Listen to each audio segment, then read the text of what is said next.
Madam మీ దగ్గరికి మొదటి సప్తగిరి ప్రసాద్ గారు ఉన్నారు, తెలుగుదేశం పార్టీ సీనియర్ నాయకులు, అధికార ప్రతినిధి. ప్రసాద్ గారు, గుడ్ ఈవినింగ్ సార్.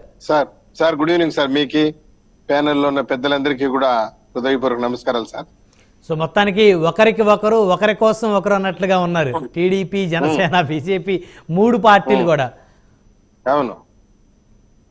అవును సార్. సో లోకేష్ గారు మొదటి నుంచి కూడా మా అన్న, మా పవన్ అన్న అని చెప్పేసి ఎప్పుడైతే కూటమి కలిసిందో అప్పటి నుంచి మాట్లాడటం, ఈరోజు మార్నింగ్ నుంచి కూడా ఒక వీడియో సర్క్యులేట్, నిన్న ఈవినింగ్ అనుకుంటా, ఐ థింక్ నేను ఆఫ్టర్నూన్ ఈవినింగ్ పవన్ కళ్యాణ్ గారు బ్లెస్సింగ్స్ తీసుకోవడం లోకేష్ గారు ఒక సోదరుడు లాగా. సో ఏమనిపించింది ప్రసాద్ గారు? పవన్ కళ్యాణ్ గారి దగ్గర లోకేష్ బాబు గారు బ్లెస్సింగ్స్ తీసుకోవడం ఒక సోదర భావంతో తీసుకున్నారు. అంతా కూడా హ్యాపీగా ఉంది. ఎవరికి ఎటువంటి టెన్షన్ ఇవ్వలేదు. 15 సంవత్సరాలు ఈ కూటమి దిగ్విజయంగా ముందుకు నడుస్తుంది. ఎవరికి ఎటువంటి సందేహం అవసరం లేదు. కాకుంటే నిన్ననే ముఖ్యమంత్రిగా ప్రమాణ స్వీకారం చేశారు చంద్రబాబు నాయుడు గారు. అప్పుడే కొన్ని యూట్యూబ్ ఛానల్స్, కొన్ని నీలి మీడియాలు ఈ కూటమి ఎన్ని రోజులు ఉంటుంది, ఈ కూటమి ప్రభుత్వం ఎన్ని రోజులు జరుగుతుంది అనేసి ఆల్రెడీ డిబేట్ స్టార్ట్ చేశారు. వాళ్ళకి మనం ఏమి చెప్పలేం. పచ్చకామర్లు ఉండేవాడు ప్రపంచం అంతా పచ్చగా కనిపిస్తుంది అన్నట్టు ఇంకా వాళ్ళు ఆ విధంగా ముందుకు పోతా ఉన్నారు. ఇంకా వైసీపీ అంటారా, శిథిలాలు కూడా మిగలలేదు, చచ్చిపోయిన పాము లాంటిది అది. ఇంకా జగన్మోహన్ రెడ్డి ఇంట్లో కూర్చొని పూర్తి స్థాయిలో పబ్జీ ఆడుకునేదానికి ప్రజలు టైం ఇచ్చేశారు. నిన్ననే ప్రమాణ స్వీకారం చేశారు. అప్పుడే మీడియా ముందుకు వచ్చేసారు మిథున్ రెడ్డి గారు, వైవి సుబ్బారెడ్డి గారు, విజయసాయి రెడ్డి గారు. మీరు జగన్మోహన్ రెడ్డి గారిని తక్కువ అంచనా వేస్తున్నారు ప్రసాద్ గారు. ఈ రోజు ఎమ్మెల్సీలు అందరితో మీటింగ్ పెట్టారు జగన్మోహన్ రెడ్డి గారు. చచ్చిన పామును ఎన్నిసార్లు కొడతాం సార్? ఏంది సార్ మీరు? మేము అసలు జగన్మోహన్ రెడ్డి గురించి ఆలోచించే టైమే లేదు. జగన్మోహన్ రెడ్డి కథ అయిపోయింది. మీ మూడు పార్టీలు కలిసినప్పటికీ కూడా జగన్మోహన్ రెడ్డి గారికి 40% ఓట్ షేరింగ్ తగ్గలేదు. దాన్ని మీరు బాగా గుర్తుంచుకోవాల్సినటువంటి అంశం. అటువంటి పిచ్చి పిచ్చి లెక్కలేసుకుని ఇంట్లో కూర్చొని కాలక్షేపం చేయమనండి, మాకేం అభ్యంతరం లేదు. నిన్ననే మేము ప్రమాణ స్వీకారం చేసి నిన్ననే మీడియా మీద కూర్చేసి వైవి సుబ్బారెడ్డి, మిథున్ రెడ్డి, విజయసాయి రెడ్డి రాష్ట్రంలో ప్రజాస్వామ్యం చచ్చిపోయింది, అప్రజాస్వామ్యం ఉంది, దౌర్జన్యాలు పెరిగిపోయింది, దాడులు పెరిగిపోయింది అని చెప్పి చాగంటి వారి ప్రవచనాల మాదిరిగా వాళ్ళు మాట్లాడుతా ఉన్నారు. నేను అడుగుతున్నాము, 5 సంవత్సరాలు చేసింది వీళ్ళేం సత్యనారాయణ పూజ చేసినారు రాష్ట్రంలో? నరమేధమే కదా చేసింది. నరమేధం చేసి రక్తపాతం సృష్టించి ప్రజలను మాట్లాడనీయకుండా చేసి బంతిని గోడకేసి గట్టిగా కొడితే మళ్ళీ అది రివర్స్ వస్తుంది. ఆ విషయాన్ని మర్చిపోతున్నారు. అది ఇప్పుడు రివర్స్ వచ్చింది. కొడాలి నాని గారి ఇంటి పేరు కోడిగుడ్డు టమోటాలు మేము ఎందుకు వేసినాము? భావ ప్రకటన స్వేచ్ఛ అది. దాన్ని మనం ఏం చేయాలి? అంటే ఒక ప్రజాప్రతినిధి, ఒక మాజీ ఎమ్మెల్యే ఇంటి మీద కోడిగుడ్లు, ఉల్లిపాయలు వేసే అధికారం రాజ్యాంగంలో ఉందా? అంటే అది ఎందుకు జరిగిందంటే, ఆయన మంత్రిగా ఉన్నప్పుడు సివిల్ సప్లైస్ లో ఉద్యోగాలు ఇప్పిస్తానని చెప్పి ప్రజల దగ్గర డబ్బులు తీసుకున్నాడు. ఇప్పుడు మంత్రి పదవి పోయింది, ప్రభుత్వం పోయింది, మా డబ్బులు మాకు ఇప్పించండి అని చెప్పి ప్రజలు వచ్చి రాళ్ళు, కోడిగుడ్లు, టమాటాలు ఇచ్చినారు. ఒకవేళ ఆ విధంగా ఎందుకైనా శాంతి భద్రతల సమస్య, ప్రాణహాని ఉంటే ఫిర్యాదు ఇవ్వనండి, పోలీస్ స్టేషన్ లో కేసు రిజిస్టర్ చేసి చట్టపరమైన చర్యలు తీసుకుంటారు. నేను అదే చెప్తున్నా కదా, డబ్బు తీసుకున్నా ఉద్యోగాలు ఇప్పిస్తానని. ఈ రోజు ఉద్యోగాలు ఇవ్వలేదు, వాళ్ళు రాళ్ళు వేసినారు. ఇంకా దాన్ని భరించాలి కదా. ఇప్పుడు అక్కడ కోడిగుడ్లు విసిరినటువంటి అతను తెలుగుదేశం పార్టీ తరపు నుంచి అనేక బహిరంగ సభల్లో మాట్లాడు, దర్శిత్ అనేటువంటి కుర్రోడు. సో అతని దగ్గర డబ్బులు తీసుకున్నారా కొడాలి నాని గారు ఉద్యోగం ఇప్పిస్తానని? ఇప్పుడు ఆడ దర్శిత్ ఉన్నాడు, ఇంకొకరు ఉన్నారని కాదు, ప్రజల దగ్గర డబ్బు తీసుకున్నాడు. మేము ఉద్యోగాలు ఇస్తామని ఇవ్వలేదు, కోడిగుడ్లు వేసినారు. దాన్నే భావ ప్రకటన స్వేచ్ఛ అంటారు వైసీపీ భాషలో. దానికి ఎవరు మాత్రం ఏమంటారు చెప్పండి? కాదండి, అమరావతి పోయినప్పుడు చంద్రబాబు నాయుడు గారి పైన రాళ్ళు, చెప్పులు ఇచ్చినప్పుడు ఏందని అడిగితే భావ ప్రకటన స్వేచ్ఛ అన్నారు డీజీపీ గారు, గౌతమ్ సవాంగ్ గారు. ఇప్పుడు డబ్బులు తీసుకుని ఉద్యోగం లేకపోతే రాళ్ళుగా, కోడిగుడ్లు కాకుండా ఇంకేం ఇస్తారు చెప్పండి? ఇంకా కూడా అంబటి రాంబాబు గారి మీద ఇస్తారు. వీళ్ళందరి మీద భావ ప్రకటన స్వేచ్ఛ ఉంటుంది. దానికి మనం ఏం చేయగలము? ఎవరు చేసిన వరకు చేసుకుంటాం. అంటే మీకు అధికారం వచ్చింది, మీరు ప్రతీకారం తీర్చుకోవడానిక? మేము అదే చెప్తున్నాం. మేము ఎప్పుడు కూడా వైలెన్స్ ఎంకరేజ్ చేసే ప్రసక్తి లేదు. మా నాయకుడు చంద్రబాబు నాయుడు గారు, పవన్ కళ్యాణ్ గారు, నేను లోకేష్ బాబు క్లియర్ గా చేసి చెప్పారు. వైలెన్స్ తావులేదు, ప్రతీకారానికి తావులేదు, చట్టపరంగానే చర్యలు తీసుకుంటారు. ఇప్పుడు Vasudev Reddy beverages corporation MD 20,000 కోట్ల రూపాయలు స్కామ్ చేశాడు. సిబిసిఐడి కేసు నమోదు చేసింది, ఎంక్వైరీ జరుగుతా ఉంది. అంటే 20,000 కోట్ల రూపాయలు తినేసిన పందికొక్కును వదిలేయాలనా? చెప్పండి సార్. 20,000 కోట్ల రూపాయల స్కామ్, లిక్కర్ స్కామ్ జరిగింది. భారతదేశంలోనే పెద్ద స్కామ్ గా ఇది బయటపడిపోతుంది. మీరు ఒక 15 రోజులు చూస్తే మొత్తం బ్లాస్ట్ అవుతుంది. మీరు చూడండి. దాని తర్వాత ఎమ్మెల్యేలు, ఎంపీలు, మంత్రులు అందరూ కూడా జైలుకు పోతారు. ఇంకా తిన్నోళ్ళు వదిలేయమంటారా? చెప్పండి సార్. వదిలేయమని ఎవరంటారు? చట్టపరంగా చర్యలు తీసుకోవాలి. వారు దుర్వినియోగం, నిజంగా ప్రజాధనాన్ని దుర్వినియోగం చేస్తే ఆ డబ్బులు మళ్ళీ వెనక్కి తీసుకురావాలి, ఆ డబ్బులతో అభివృద్ధి చేయాలి.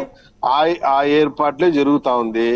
వాసుదేవ్ రెడ్డిని అరెస్ట్ చేస్తే, ఇంట్రాగేట్ చేస్తే, ఆయన ఇచ్చిన స్టేట్మెంట్ బట్టి ఇంకో దాని వెనకాల మంత్రులు ఉన్నారా, ఎమ్మెల్యేలు ఉన్నారా, అందరూ బయట వస్తారు. ఎక్సైజ్ శాఖ మంత్రులు అందరూ బయట వస్తారు కదా. 20,000 కోట్ల రూపాయల స్కామ్ కదా, అన్ని వస్తాయి.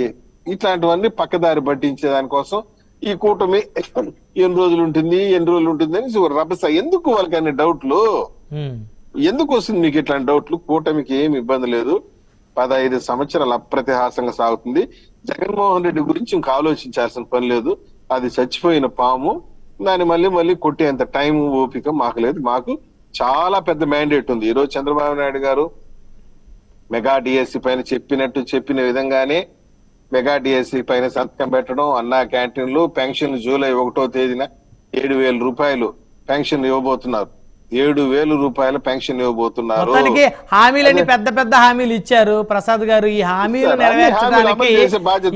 నెరవేర్చడానికి డబ్బులు ఎక్కడి నుంచి వస్తే? రాష్ట్రం అప్పుల్లో ఉంది. మరి గతంలోనే మీరు రాష్ట్రం శ్రీలంక అయిపోతుంది, బీహార్ అయిపోతుంది అని చెప్పేసి రకరకాలుగా గగ్గోలు పెట్టిన పరిస్థితి ఉంది మీరు ప్రతిపక్షంలో ఉన్నప్పుడు. మరి ఈ రోజు 7,000 రూపాయలు ఇస్తారు, 1 నెల ఇస్తారు, 2 నెలలు ఇస్తారు.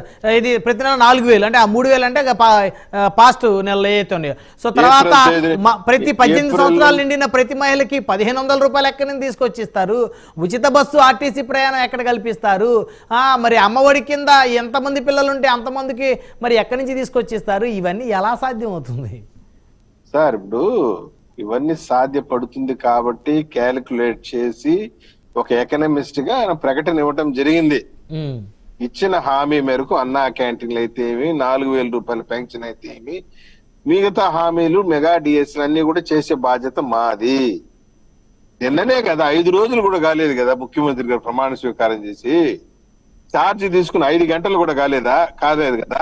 అప్పుడే పెద్ద పెద్ద డిబేట్లు, అప్పుడే పెద్ద పెద్ద రచ్చలు, వైసీపీలు నెత్తిగీరుకునేది, ఏడ్చేది, పెడబొబ్బలు పెట్టేది, బాత్రూములు పోయి తలుపులు వేసుకుని నెత్తినోరు కొట్టుకుని ఇదేం కరవరా మనకి. సజ్జల రామకృష్ణారెడ్డిని జగన్మోహన్ రెడ్డి బెల్ట్ దూసుకొని చెక్క బాదినాడు. దాని గురించి పెట్టే డిబేట్ మంచి పాయింట్ డిస్కషన్. ఒక మాజీ ప్రభుత్వ సలహాదారులు, ఒక గౌరవనీయులైనటువంటి వ్యక్తి గురించి ఆ విధంగా నిరాధారమైన ఆరోపణలు, ఇప్పుడు వీళ్ళు నిరాధారమైనటువంటి ఆరోపణలు చేసి ప్రభుత్వం ఎన్ని రోజులు ఉంటుంది, ఎన్ని రోజులు కూలిపోతుంది, రచ్చలు పడింది, తిట్టుకున్నారు, అరుచుకున్నారు, గిల్లుకున్నారని ఏ ఆధారంతో మాట్లాడుతున్నారు? నేను చెప్తున్నా, సజ్జల రామకృష్ణారెడ్డిని జగన్మోహన్ రెడ్డి బెల్ట్ తీసుకుని చితకబాదినాడు. ఇది నిజము. న్యూస్ రాలేదు కదా ప్రసాద్ గారు? ఇవన్నీ ఎక్కడన్నా న్యూస్ వచ్చిందా? ఏం సార్ 10 మంది తెలిసేటట్టు కొడతాడా? రూమ్ లో తలుపు వేసుకుని సజ్జల భార్గవ రెడ్డిని వాళ్ళ కొడుకుని బెల్ట్ తీసుకుని 150 కోట్ల రూపాయలు నువ్వు దోచుకున్నావురా అని చెప్పి చితక బాదినాడు. మీరున్నారా పక్కన? ఆ రూమ్ లో మీరు కూడా ఉన్నారా? ఓరెవరు మాకు తెలుసు సార్. ఎట్లా చుట్టుపక్కల కేకలు వినిపించినాయి సజ్జల రామకృష్ణారెడ్డి. మీరు ఆ పక్కన సరౌండింగ్స్ లో ఉన్నారా? ఇన్నోళ్ళు చెప్పినారు, కొట్టబాక సార్, నన్ను కొట్టబాకండి, నన్ను సభబాకండి అని చెప్పి సజ్జల రామకృష్ణారెడ్డి అరుపులు, కేకలు వినిపించింది. దాన్ని బట్టి చెప్తాను సార్. ఇంకేం చెప్పండి సార్. ఇప్పుడు ఎక్కడ రమ్మనండి, మీడియా ముందుకు రమ్మండి. సజ్జల రామకృష్ణారెడ్డి ఇంతకు ముందు ప్రతిదీనికి ఓహోని వచ్చి మీడియా ముందు పెట్టి తోటలు కొట్టేది, మీసాల మేలేది చేస్తాడు కదా. మరి ఎక్కడ ఇప్పుడు వచ్చి చెప్పానండి, నన్ను కొట్టలేదు అని చెప్పానండి, ప్రెస్ మీట్ పెట్టమనండి. నేను చెప్తున్నా, సజ్జల రామకృష్ణారెడ్డిని బెల్ట్ తీసుకుని చితకబాదినాడు జగన్మోహన్ రెడ్డిని. వచ్చి ప్రెస్ మీట్ పెట్టమనండి, నన్ను కొట్టలేదని చెప్పి చెప్పండి సార్. మీరు ఆ విధంగా చెప్పిన తర్వాత ఇంకేం చెప్పగలుగుతాం ప్రసాద్ గారు? అందుకని చెప్పి నేనేం చెప్తానంటే, ఈ నీలి మీడియా సోదరులకి నిరాధారమైన ఆరోపణలు చేయొద్దండి. ఏదైనా ఉంటే కన్స్ట్రక్టివ్ గా మాట్లాడండి. ఆయన ఆయన ముఖ్యమంత్రిగా ఛార్జ్ తీసుకుని 5 గంటలు కూడా కాలేదు. అప్పుడే శాంతి భద్రతలు పతనం అయిపోయింది, హైకోర్టులో రిట్ అయ్యటము, డీజీపీని పార్టీ చేయటం, ప్రజాస్వామ్యం కూని అయిపోయిందంట. నేనేదో చాగంటి వారి ప్రవచనాలు మారి ఉంది మాట్లాడుతా ఉంటే నాకు మీకు ఇంకొక విషయం తెలుసా ప్రసాద్ గారు, ఇప్పుడు ఎక్కడైతే దాడులు జరుగుతూ ఉన్నాయి, వైసీపీ కార్యకర్తల మీద, నాయకుల మీద కూటమి నేతలు దాడులు చేస్తున్నారని చెప్పేసి ఏదైతే వైఎస్ఆర్ కాంగ్రెస్ పార్టీ ఆరోపించిందో, సో ఎవరైతే బాధితులు ఉన్నారో వారందరినీ కూడా పరామర్శించడానికి జగన్మోహన్ రెడ్డి గారు తొందరలోనే బయలుదేరబోతా ఉన్నారు. ఆయన అనౌన్స్మెంట్ చేశారు, నేను వస్తాను, కార్యకర్తలందరికీ భరోసా ఇస్తా, ఎవరైతే గాయపడ్డారో, ఎవరైతే బాధితులు ఉన్నారో వారిని పరామర్శించడానికి ఒకవేళ అదే కానీ జరిగితే వాళ్ళు తరుముకుంటారు. నువ్వు వద్దు, నీ పరామర్శ వద్దు, నీ పాలన తరుముకుంటారు.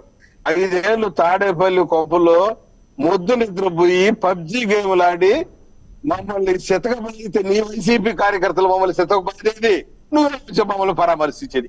ఏందిరా ఈ కామెడీ నాయన, వద్దురా, నువ్వు వద్దు స్వామి, నువ్వు వెళ్ళిపో అని చెప్తాను. నేను అడిగేది ఫస్ట్ పరామర్శించేది సజ్జల రామకృష్ణారెడ్డితో ప్రారంభం కావాలా. బెల్ట్ దెబ్బలు ఆయనకి ఎక్కువ పట్టింది, వాతలు లేచిపోయి ఉంటది. ఏం చెప్పేది, ఆయన పరామర్శిస్తే మిగతా అన్ని సక్రమం జరుగుతుంది. నెక్స్ట్ దెబ్బలు విజయసాయి రెడ్డికి బెల్ట్, నెక్స్ట్ దెబ్బలు వైవి సుబ్బారెడ్డికి బెల్ట్. ఇట్లా బెల్ట్ తీసుకుని వీళ్ళందరినీ చితక బాగా ఆయన. ఏంటి శివపార్త గారు సప్తగిరి ప్రసాద్ గారు ఆ విధమైనటువంటి ఆరోపణలు చేస్తా ఉన్నారు, ఎంతవరకు కరెక్ట్? ఇప్పుడు మీరందరూ కూడా కూటమి నేతలు, మీరందరూ అధికారంలో ఉన్నారని చెప్పేసి, సో వారు ఏమీ చేయలేరు అని చెప్పేసి వారి మీద ఈ విధంగా అపహాస్యం చేస్తూ మాట్లాడడం మేడం శివపార్వతి మేడం, ఒక నిమిషం. నేను గతంలో కూడా మా యొక్క గ్రావిటీ ఇదే విధంగా మాట్లాడాం, ఎక్కడ అన్పార్లమెంటరీ లాంగ్వేజ్ మాట్లాడలేదు. ఓకే, మీకు తెలుసు లేదు Brahmanayudu sir, I never use unparliamentary language, never I made derogatory comments on anybody. నేను ఒకటే చెప్తున్నా, జగన్మోహన్ రెడ్డి గారు తన తొలి ప్రసంగంలో ఓడిపోయిన తర్వాత మీడియా ముందుకొచ్చి ఎవరో మోసం చేశారు కానీ ఆధారాలు లేదు అన్నాడు. ఎవరు చేశారు చెప్పు, నిన్నెవరు మోసం చేశారు? ఈవీఎంలు మోసం చేసిందా? ప్రజలు మోసం చేశారా? మోసం చేయడం ఏందే, ప్రజాస్వామ్యంలో వాళ్ళకున్న హక్కు, ఓటేశారు, నీకు నచ్చలేదు, నువ్వు నచ్చలేదు, ఎవరో మోసం చేశారు అంటే ఎవరిని ఉద్దేశించారు? ముఖ్యమంత్రి గారే స్ట్రైట్ గా మాట్లాడకుండా ఇండైరెక్ట్ గా మాట్లాడుతున్నారు. ఏమని, ఎవరో మోసం చేశారు కానీ ఆధారాలు లేవు. ఇదేం కామెడీ మాటలు చెప్పు. అంటే మీరు ఎవరు అనుకుంటున్నారు, ఎవరు మోసం చేశారని మీరు అనుకుంటున్నారు? సజ్జల రామకృష్ణారెడ్డి, విజయసాయిరెడ్డి, వైవి సుబ్బారెడ్డి, పెద్దిరెడ్డి రామచంద్రరెడ్డి, వీళ్ళందరూ, భాస్కర్ రెడ్డి, చెవిరెడ్డి భాస్కర్ రెడ్డి, వీళ్ళందరూ కలిసి మోసం చేశారే ఆయన ఉద్దేశం అని ఉండొచ్చని నేను అనుకుంటున్నా. రైట్, మళ్ళీ వస్తాను. లేకుంటే ఏదైనా క్లారిఫికేషన్ ఉంటే సీఎం గారు క్లారిఫికేషన్ పబ్లిక్ అర్థమైపోతుంది, నిన్ను మోసం చేసినాయా. రైట్, మళ్ళీ వస్తాను ప్రసాద్ గారు. లక్ష్మి